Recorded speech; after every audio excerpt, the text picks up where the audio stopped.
live, and we're gonna give it a minute here to let folks join us. Um, so just give me half a second. We're gonna get rolling here in just a minute. Make sure that we got everything all together. But while you guys are hanging on, kind of waiting for things to get rolling. Let's see. So we have subscribe to Love Well, DanielMRose.com. That way anything that I record or write gets dropped right into your inbox. And these days I've been doing a lot more recording via audio, video, that kind of stuff. And so anything that I do video-wise tends to show up in the podcast. And you can find that out right there at DanielMRose.com. The archive of today will be at youtube.com/DanielRose. And you can subscribe there as well. Smash that subscribe button. I think that's the YouTube vernacular, right? So do that. Continue the conversation with me on Twitter, and we can connect there as well at Daniel M. Rose, and that's probably the easiest place. And or you can also follow my page on Facebook, facebook.com/Pastor Dan Rose, and I'll need to get a graphic up for that here soon. So these conversations that we are doing as a part of this series are ones that we have had at Missional Community, and you can come be a part of those conversations every week. Details for those are right here, acts13.net/events. We've got multiple Missional Communities happening, and so would love to have you out for that, and come be a part of those conversations. So, all right. Well, hey, it's a little bit after 10, and we are going to get rolling here. So let me start recording the podcast, and we'll dive in, my friends. Here we go. Welcome back to the Love Well podcast. I am glad you are with me this week, and it's been another great week. Things are good. I hope they are good in your world as well. We are just kind of rolling along. School has started. We've got a kid off at college who's loving life and just absolutely killing it up there. And so we are on cruise control. That's how I described it this morning, talking with my dad a little bit. And cruise control is not bad. It's actually kind of nice. This fall has been a little more laid back than our usual falls. But we are excited we're excited to kind of get back after it a little bit here this Friday, an opportunity to watch some Friday Night Lights. We are some of the few lucky folks who get to go to high school football because we have a daughter who is cheerleading, and so we get a couple of passes into the games, and that's super exciting. So we're looking forward to that. Let's see, other announcement things to let you be aware of. Tuesday nights, Doubt on Tap. My friend Mike and I host this, and we are hosting at our good friend Dory Hurada's house. And she's got this epic patio. And so, boy, we would love for you to come out and be a part of that conversation Tuesday night, where we talk about things that matter. So come join us for that. Sunday nights, starting about 6:45. We have our Missional Communities. Right now, things are a little bit different with those because of, the global pandemic. And so we are gathering outdoors and on our friends, the Gorman's patio. Again, another epic patio here in the best neighborhood ever. And so we're gathering out there and just spending time together, looking at the scriptures, praying for each other, hearing good stories, and it's pretty great. So hopefully you can join us for that as well. We also have a missional community that gathers in Fowlerville, Michigan, and we are working on multiplying to other places as well. So if you don't live in the Ypsilanti area or the Fowlerville area and you would love to start a missional community, be sure to reach out to me. And the easiest way is to hit me up on Twitter at Daniel M. Rose. I can walk you through the process of launching a missional community. And it's pretty straightforward. It's really just a matter of getting some friends together, opening the scriptures, and getting after it. So without further ado, let us continue here in our series on who is Jesus. This is part 4 of a 7-part series where we are looking at the I am statements of Jesus in the Gospel of John. This week we are looking at I am the Good Shepherd, and that is it's in John 10:11 through 21, and this is kind of the Sunday on a Monday kind of deal, right? So so we're going to spend some time looking at what Jesus has to say here, and I hope you will hope you'll jump in, and we'd love to hear from you. And so as I'm going through, as we're kind of talking through this, feel free to drop a comment, and I will see it actually pop up now. And at the end, if you have questions, I'll respond to them. I will take a few minutes of Q&A here at the end of our time together, and so I'll see those pop up. And let's dive in. We are in John chapter 10, verses 11 through 21. It goes like this. It says, "I am the good shepherd. The good shepherd lays down his life for the sheep. The hired hand is not the shepherd and does not own the sheep. So when he sees the wolf coming, he abandons the sheep and runs away. When the wolf attacks the flock and scatters it, the man runs away because he is a hired hand and cares nothing for the sheep. I am the good shepherd. I know my sheep, and my sheep know me. Just as the Father knows me, and I know the Father, and I lay down my life for the sheep. I have other sheep that are not of this sheep pen. I must bring them also. They too will listen to my voice, and there shall be one flock and one shepherd.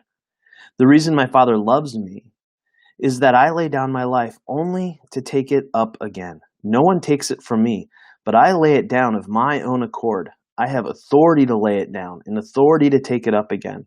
This command I received from my Father." The Jews who heard these words were again divided. Many of them said, "He is demon-possessed and raving mad. Why listen to him?" But others said, "These are not the sayings of a man possessed by a demon. Can a demon open the eyes of the blind?" So what is going on here? What's happening in this little passage? Well, remember the context, right? We talked about this last week as we looked at John 10:7 through 10. And the context is that Jesus has healed a man born blind, and that's back in John chapter 9. And so remember, this is high-level seminary training. That John chapter 9 comes before John chapter 10. This is high-level stuff, folks. You get that only right here on the Love Well podcast.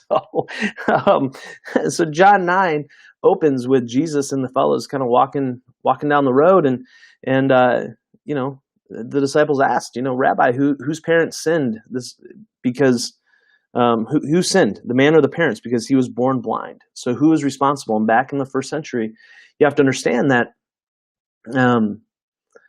the idea was that sin translated to physical problems. So if you were blind or paralyzed or had leprosy or something along those lines, it was as a result of your sin. It was you did something to make God inflict this thing on you. All right. So understand that's the context you're coming from. And Jesus says neither. This happens so that God would be glorified in this moment.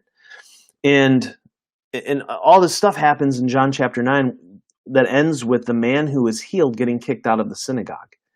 And so then Jesus starts talking here in John chapter 10, and he gives three illustrations about kind of the difference between him and the way that he approaches folks and the religious leaders, right?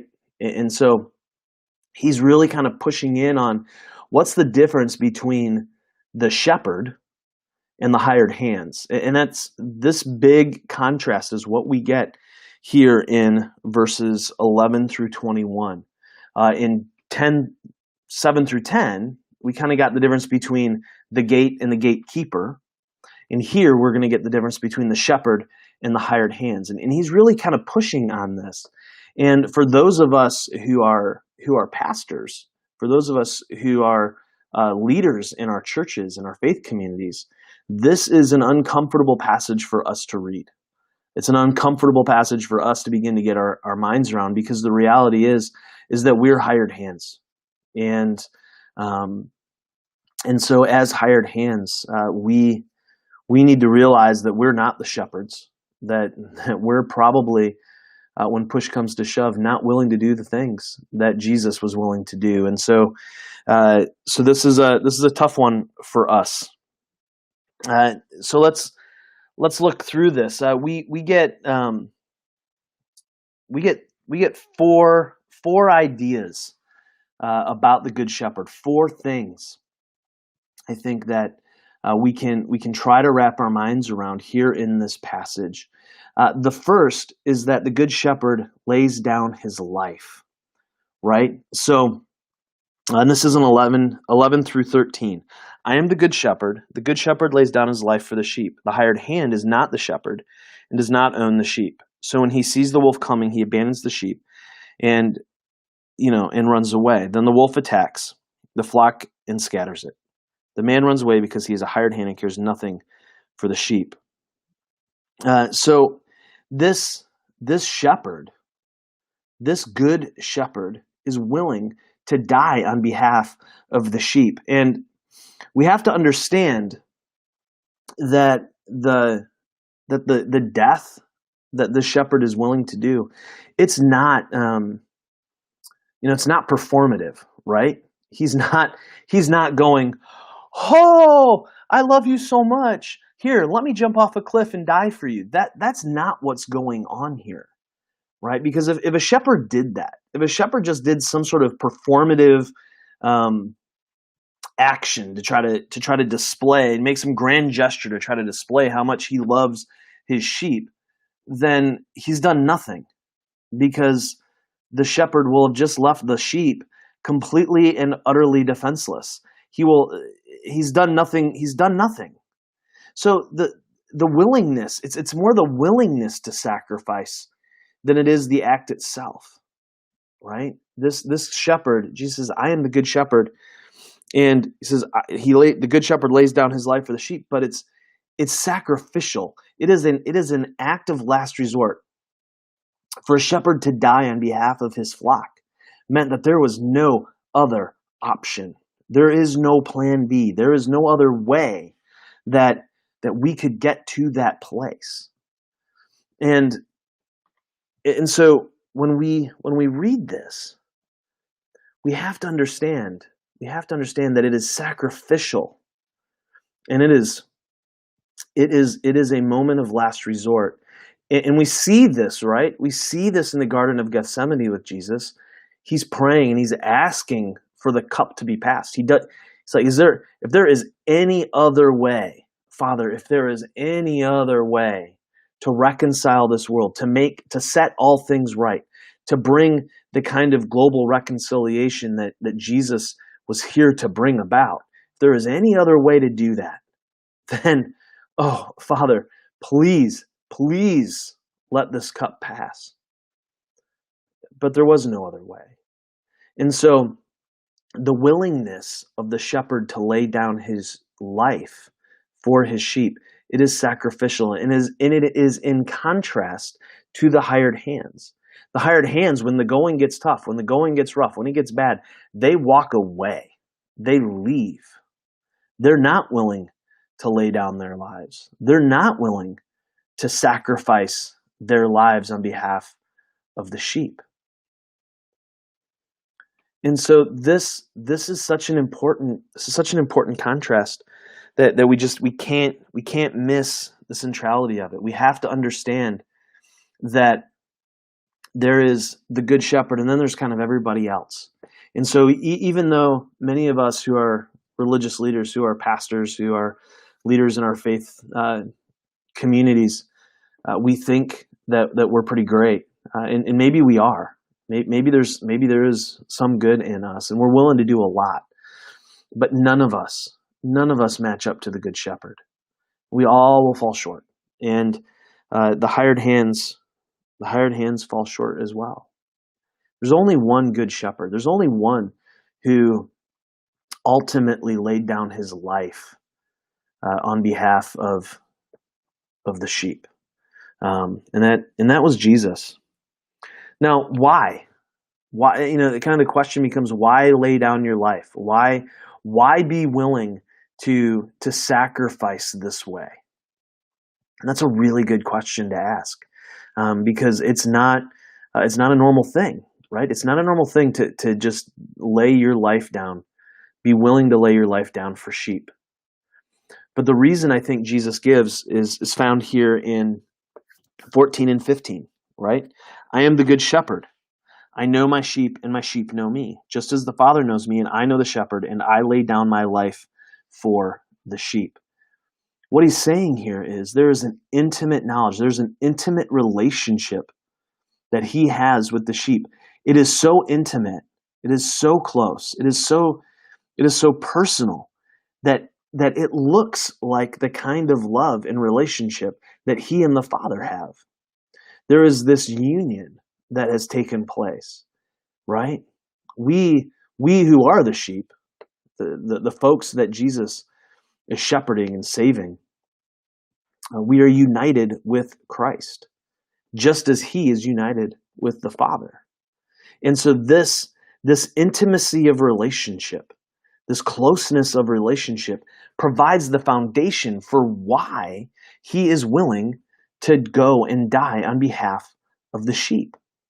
Now, we have to understand here that, when he talks about things like, I know my sheep and my sheep know me, this would have made sense to the people in the first century because,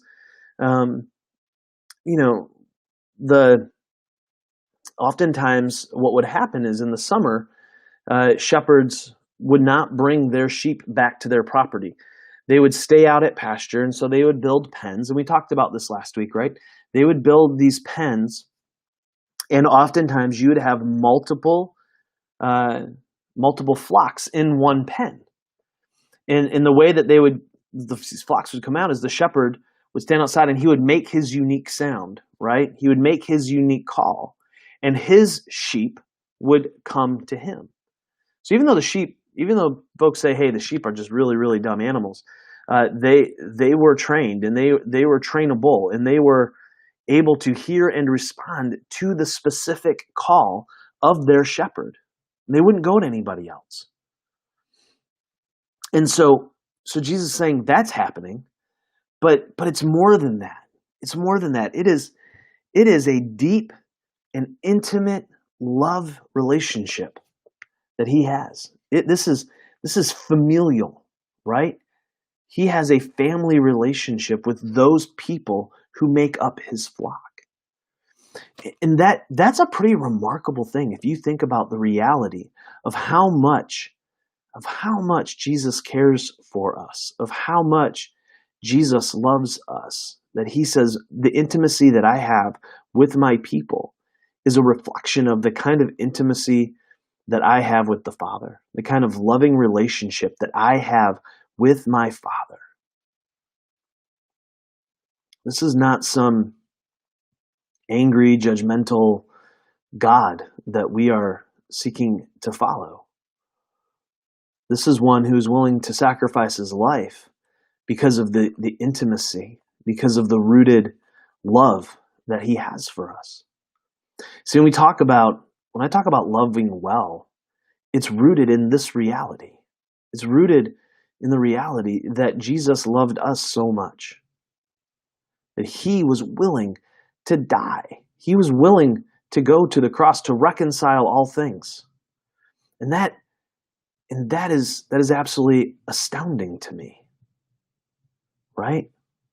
I mean, we just came off of 9/11.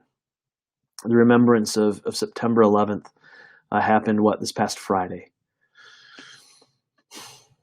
And there were men and women who willingly ran into those towers to save some, to save as many as they could. Police officers and firefighters and EMS. The first responders, they went in, willing to give of their lives for people they didn't know. They just went.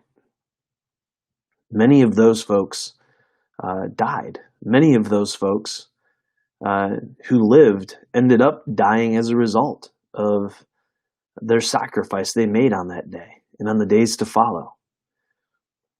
So you see, we see this kind of love reflected in us. We are image bearers. We're people who bear this image of a shepherd and a savior who is willing to lay down his life. We see that in one another. That's a pretty remarkable thing. It is a pretty remarkable thing. So the good shepherd is willing to lay down his life. The good shepherd knows his sheep. The good shepherd also has more than one pen.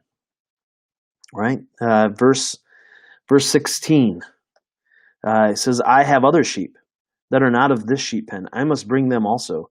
They too will listen to my voice, and there shall be one flock and one shepherd. Now, the sheep pen, this sheep pen that he's talking about is probably, most likely, the Jewish people. And we understand that from the context earlier in John chapter 10. And what he's saying here, though, is that there are more pens and there are more sheep, and they are not of this people. And so what Jesus is doing here is absolutely profound, because he is universalizing again the gospel. He is making it a global thing. He is saying that his willingness to sacrifice his life is not for one special people. It is for everybody, which, when you go back in the story, makes complete sense, right? Because even though the Jewish people were hand chosen by God back in Genesis to be his representatives, the purpose was to bring blessing globally. The purpose was to demonstrate God's love globally. That's the whole point. And here in Jesus, we see this culmination. We see this universal move where Jesus is saying, I have the pen, I have this sheep pen here in Israel, but I also have this global sheep pen. I have this other pen, the Gentiles, the non-Jewish people, of whom I love and care for too. And I am going to lay my life down for them. Why? Because they also know my voice, which is the sign that they are part of his flock. And so you have to understand that the gospel it's not just for one unique special set of people, right? Back then in the first century, the Jewish people thought that the Messiah was just for them. Just like today, I think not many of us would be willing to admit it, but I think there's a good number of American Christians who would say the gospel is primarily for Americans. And it's not. It's global, it's universal, it's big. And maybe that's being unfair, and I guess that's probably unfair.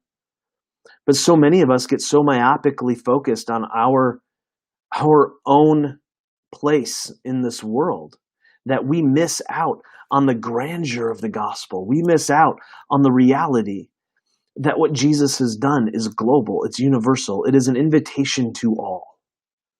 He is the good shepherd, not just for one special group of people. He is the good shepherd for everybody. His pen is not just in one place. His pen is universal. It is global. It is everywhere. But that's not it. That's not the end of it, right? In verses 17 through 18, we find out something else about this good shepherd. We find out that this good shepherd has authority. So he is willing to lay down his life. He knows his sheep intimately. He has more than one pen. And he has authority, right? 17 and 18 says, "The reason my Father loves me is that I lay down my life only to take it up again. No one takes it from me, but I lay it down of my own accord. I have authority to lay it down and authority to take it up again. This command I received from my Father." As I have been studying and kind of working my way through this, verses 17 and 18 are kind of the big deal here, guys. This of the Good Shepherd stuff, right? As great as it is that we see this statement of, I am willing to lay down my life for the sheep. As great as it is that we see, hey, my sheep, I know my sheep and my sheep know me, this intimacy that reflects the relationship that Jesus has with his Father. The global perspective of the reconciliating work that the Good Shepherd is doing. As great as all those things are, this last bit here, I think, might be the most important. I think it might be the most incredible, the most amazing part of this whole deal, right? "The reason my Father loves me is that I lay down my life only to take it up again. I have authority to lay it down and authority to take it up again. This is the command I received from my Father." You see, the command that the Father gave Jesus was not simply to die. It was to die and take his life up again. He has authority to do both. He has authority to sacrifice himself, but he also has the authority to rise again. He has the authority to take up his life again. This authority over life and death that ultimately ends in life, this is what makes the Good Shepherd so good. This is what makes this whole thing work. Because what happens if the shepherd just dies? If the shepherd just dies, the flock will be destroyed. The enemies will come in and pick them off one by one. The wolf will lay waste. The wolf will lay waste to the flock. But you see, the Good Shepherd has authority to take up his life again. Death is not the end. There is no sting in death for the Good Shepherd. The Good Shepherd has authority to take up his life and continue to protect his flock. This is the crucial moment. This is the thing. The willingness, the authority to rise again, to take up his life, and then give his life to others. Guys, we can't miss the importance of this command that the Father has given him. Yes, to lay down his life, but also to take it up again. It is this both and it is in the context of laying down and taking up his life that the Father loves him. It's like, hey, the Father loves me. He's given me this command to lay down my life and to take it up again. Absolutely critical. Absolutely foundational. The Good Shepherd is the one who has the authority to take up his life again. Which, then you see later in the New Testament, you see guys like Paul writing about this, where he says, he talks about how Jesus, Jesus is still our mediator. He's still standing there for us. In Hebrews, it says, he is seated at the right hand of God the Father, right? We have this picture of the risen Savior who is still functioning as our shepherd, who is protecting us, who is watching over us, who is caring for us, like we talked about last week, who is the gate that protects and then sends us out to pasture so that we can have life and have it to the full. We are able to live flourishing lives because of this Good Shepherd who not only laid down his life to bring reconciliation, but picked it back up again to continue to shepherd us, to continue to care for us, so that we might reflect that reality and love well. So, I guess the question really, really becomes this. I guess the thing to wrestle through is, where are you looking? Where are you looking for reconciliation? Where are you looking to find this kind of love, care, and protection? Where are you looking to find the way to a flourishing life? I know for me, oftentimes I look in a lot of different places, right? I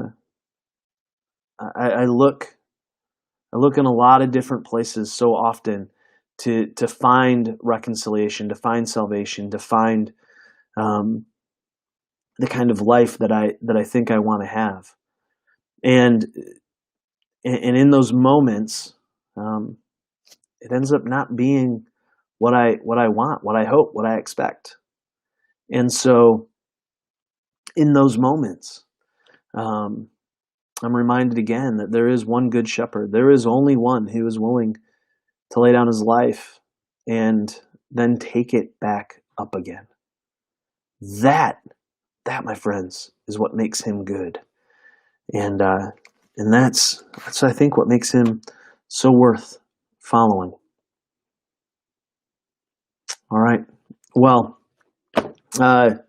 thanks for joining me this week here on the Love Well podcast. We're going to be getting back to trying to get a second podcast, second episode going, getting the Beyond Sunday School stuff ramped back up here this week.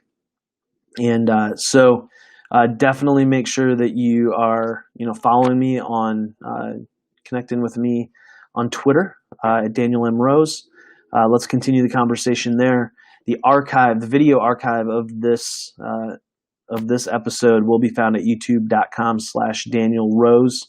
And the easiest way to make sure that you keep up with the podcast is either by subscribing in your favorite podcast app or hitting it right here, DanielMRose.com. It'll get dropped right into your email inbox every week, every time we publish there. And so thanks for being with me. And if you guys have any questions, thoughts, about what we talked about here this morning, I'm going to hang out on the video for just a few minutes longer and see what kind of stuff pops up. And if you guys have some Q&A, we'll do it. And I can see it here in my chat stream. And so for the sake of the podcast, thanks for listening. And until next week, love well, my friends. All right, guys. Hey, so thought I'd hang out here for just a minute longer and see if there are any questions about today's podcast episode, about Jesus being the Good Shepherd. If so, just drop them in the comment section, either on Facebook or Twitter or YouTube, wherever you might be watching that this morning. You can go ahead and drop them. And check this out. This is kind of nifty, right? I can post, if you drop a question, I can actually put it up on the screen. So there's my mom saying good morning, and we'll we can roll. So any questions, any thoughts, anything that that just kind of popped up in your mind as we were talking this morning. And while I'm giving you guys a second to do that, I'm going to pop over to our website here and see if the live stream actually worked. So we'll find out. Yeah, looks like, yeah, it did. How about that? All right. So we are also streaming live at acts13.net/live. That's kind of cool. Well, I am not seeing any questions. So guys, thanks. Truly thanks for being with me this week. The audio should drop a little bit later today and or this morning here. So yeah, until next time, love well.